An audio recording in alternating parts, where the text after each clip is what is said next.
ওই কিয়ামতের ময়দানে কঠিন মুসিবতের দিন আমার ভালাইয়া জান্নাতে যাইতে পারবা না।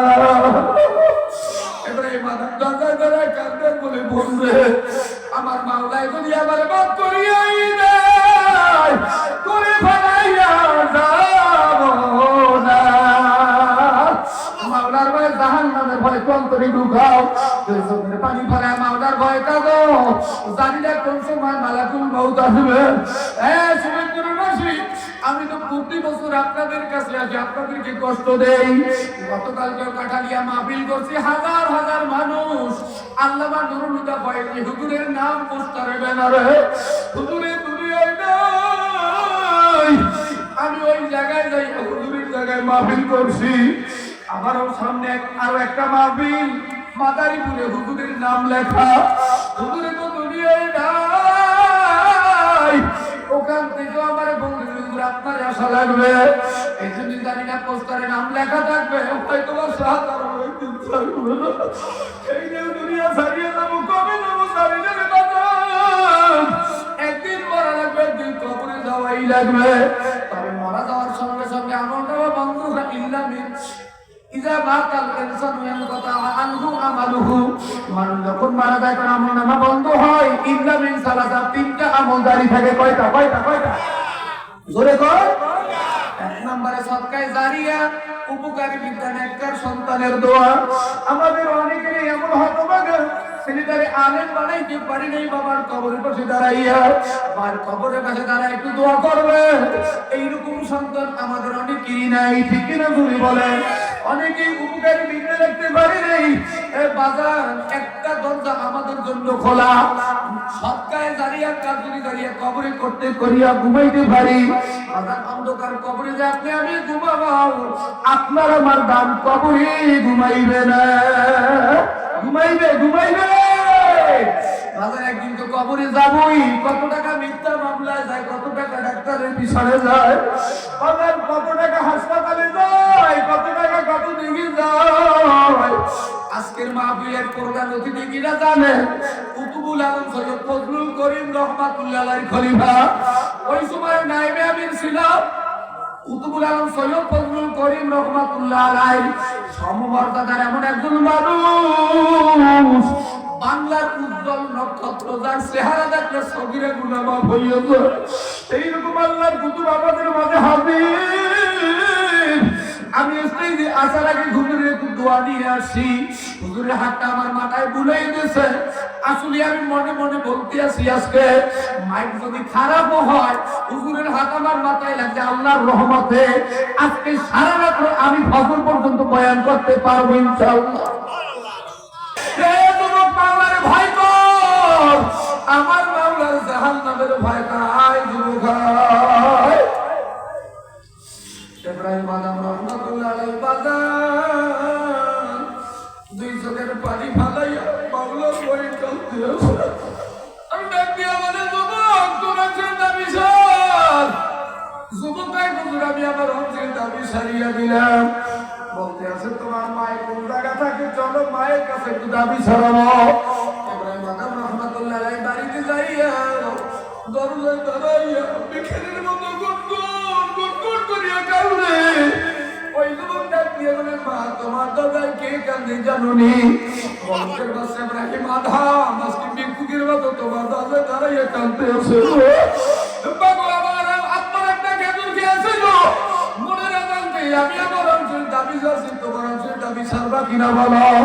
ওই মহিলা পর্দার থেকে আওয়াজ দিয়ে বলে,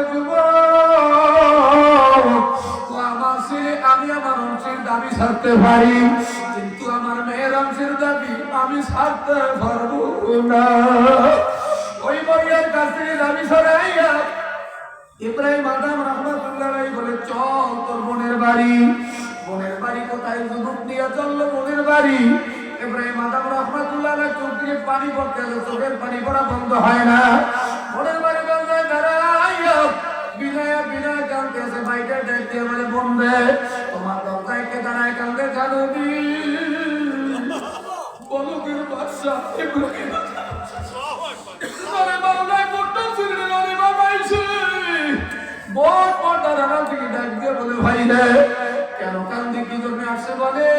আব্বার একটা খেজুর খেয়েছিল, আমার অঞ্চলের দাবি ছাড়ছি, আমার মায়ও ছাড়ছে।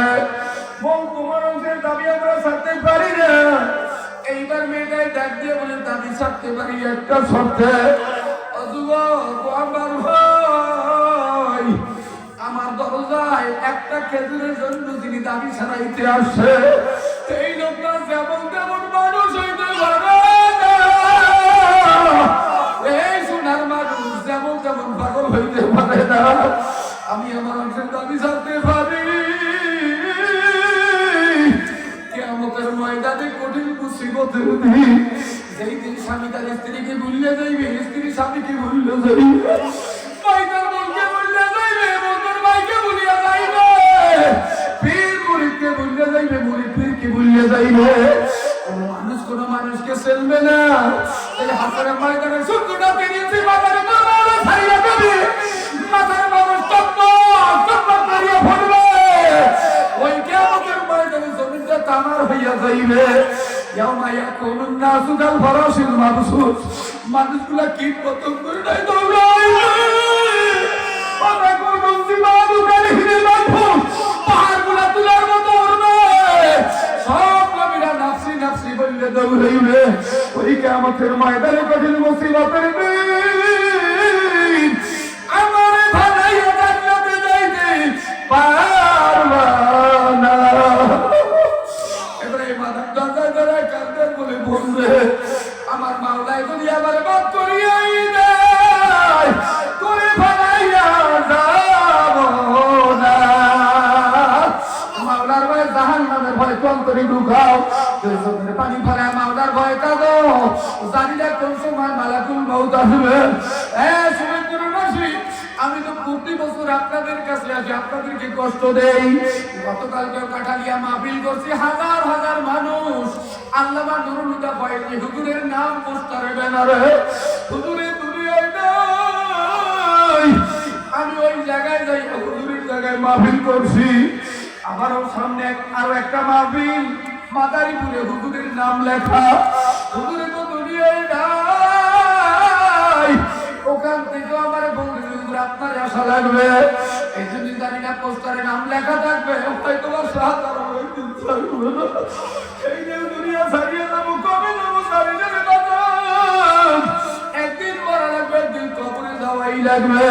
তবে মরা যাওয়ার সঙ্গে সঙ্গে আমল নামা বন্ধ ইল্লামিন ইজা বাতাল ইনসানু ইয়ানকাতা আনহু আমালুহু, মানুষ যখন মারা যায় তার আমল নামা বন্ধ হয়। ইল্লামিন সালাসা, তিনটা আমল জারি থাকে। কয়টা কয়টা কয়টা? জোরে কর। এক নম্বরে সদকায়ে জারিয়া, উপকারী বিদ্যা, নেককার সন্তানের দোয়া। আমাদের অনেকেরই এমন হতভাগা, ছেলেটারে আলেম বানাইতে পারি নাই, বাবার কবরের পাশে দাঁড়াইয়া, বাবার কবরের পাশে দাঁড়ায় একটু দোয়া করবে। এইরকম সন্তান আমাদের অনেকেরই নাই, ঠিক কিনা জোরে বলেন? অনেকেই উপকারী বিদ্যা দেখতে পারি নাই। বাজার একটা দরজা আমাদের জন্য খোলা, সদকায়ে জারিয়া, কাজী জারিয়া কবরে করতে করিয়া ঘুমাইতে পারি। বাজার অন্ধকার কবরে যে আপনি আমি ঘুমাবো, আপনার আমার দান কবরে ঘুমাইবে না। ঘুমাইবে ঘুমাইবে। বাজার একদিন তো কবরে যাবই। কত টাকা মিথ্যা মামলায় যায়, কত টাকা ডাক্তারের পিছনে যায়, বাজার কত টাকা হাসপাতালে যায়, কত টাকা কত দিকে যায়। আজকের মাহফিলের প্রধান অতিথি কিনা জানেন? কুতুবুল আলম সৈয়দ ফজলুল করিম রহমাতুল্লাহ আলাইহির খলিফা। ওই সময় নায়েবে আমির ছিল কুতুবুল আলম সৈয়দ ফজলুল করিম রহমাতুল্লাহ আলাইহি। সমমর্যাদার এমন একজন মানুষ, বাংলার উজ্জ্বল নক্ষত্র, যার চেহারা দেখলে সগীরে গুনাহ মাফ হইয়া যায়। এইরকম আল্লাহর কুতুব আমাদের মাঝে হাজির। আমি স্টেজে আসার আগে হুজুরের একটু দোয়া নিয়ে আসি। হুজুরের হাতটা আমার মাথায় বুলাই দিয়েছে। আসলে আমি মনে মনে বলতে আছি, আজকে মাইক যদি খারাপও হয়, হুজুরের হাত আমার মাথায় লাগছে। আল্লাহর রহমতে আজকে সারা রাত আমি ফজর পর্যন্ত বয়ান করতে পারবো ইনশাআল্লাহ। এইটা আমার দিলে কি হয়ে গেছে, আল্লাহর কুতুবের হাত, বোঝেন নাই? আর ওই আল্লাহর কুতুব আজকে দোয়া করবে, আমরা আল্লাহর কুতুবের সাথে দোয়ায় শরীক হব, পারবো না ইনশাআল্লাহ? আল্লাহ আল্লাহ। যার বয়ান শুনলে মানুষ গলা কাটা মুরগির মতো ফটফট করে, ওই রকম আল্লাহর কুতুব আমাদের মাঝে হাজির। আরেকজন কুতুব এই জমিনে ঘুমাইয়ে দিয়েছে, ঠিক না? ঠিক না বাজার? এই মাদ্রাসা আপনাদের নিয়ামত সম্পদ। কোনটার হযরত পীর সাহেব হুজুর বর্তমান হুজুর তো একদিন দুনিয়ায় থাকবে না, এই প্রতিষ্ঠান থাকবে এটা আপনাদের, ঠিক কিনা করে বলেন? প্রায় সংসারে অশান্তি, প্রায় সংসারে অশান্তি। খোঁজ নিয়ে যায়, বাড়িতে দেখা যায় অনেক ধনী মানুষ ভালো আছে না, ছেলে রাতের মায়ের খায়, বউ রাতের মায়ের খায়, ঘরে শান্তি নেই। ওলাই কথা শোনে না, মেয়ে কথা শোনে না, ভাই কথা শোনে না, বোন কথা শোনে না, ঘরের মধ্যে অশান্তি আসে না নাই? অথচ রিক্সা চালায়, রিক্সাওয়ালা বউ রাতের ভাত খাইতে পারে, ঘরের মধ্যে শান্তি আছে। কোটিপতির ঘরের মধ্যে শান্তি নেই, তার একমাত্র কারণ হলো ঘরের মধ্যে দিন নাই। যেখানে দিন নাই সেখানে তো বদদিন এমনিই ঢুকছে। যেখানে আলো নাই অন্ধকার ডাকা লাগে না, অন্ধকার যাইয়া আগেই বই রয়েছে। আলো জ্বালাইয়া দেন, অন্ধকার এমনি পালাই দিবে। অন্ধকার ধাক্কাইয়া পিটাইয়া সরানো যায় না, যায় ঘর থেকে মারামারি করিয়া বদদিনী বাইর করা যায় না। ঘরের মধ্যে নূরের বাতি জ্বালায় দেন, অন্ধকার পালায় আছে। জিকিরের আলো জ্বালান, কোরআন তেলাওয়াতের আলো জ্বালান, হকানি উলামায়ে কেরামের কিতাব ঘরের মধ্যে চালু করেন। ছেলেটারে আল্লাহ ওয়ালাদের কাছে পাঠায় দেন, স্বামীরে আল্লাহ ওয়ালার কাছে পাঠায় দেন। ওই স্বামীও আল্লাহ ওয়ালা হবে, ছেলেটাও আল্লাহ ওয়ালা হবে। ঠিক না?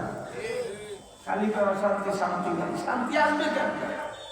শান্তি পেতে চাইলে আমাকে নজরুলি শান্তি কুণ্ডুর দ্বারে গেলে যদি কিছু পাওয়া যায়, কথা বল না, ওই জায়গায় শান্তি আছে না? আল্লাহুম্মা আনতাস সালাম ওয়া মিনকাস সালাম। শান্তি কার কাছে? শান্তি দেওয়ার মালিক কে? এক মাতারি এত কষ্ট করিয়া পলাইয়া জীবন লইয়া ভারত গেলে, যাইয়াও শান্তি নেই। গতকাল কার ভাষা কি কথা বলে না? তাহলে এই প্রধানমন্ত্রী যদি কি হইবে? 9 বছর রাষ্ট্রপ্রধান, 10 বছর জেলের কয় দেশ সরকার কথা হয় না। দেশ চালাইলে বেলা 9 বছর জেলের মধ্যে 10 বছর, কি কথা কয়? এই তো জিন্দেগি।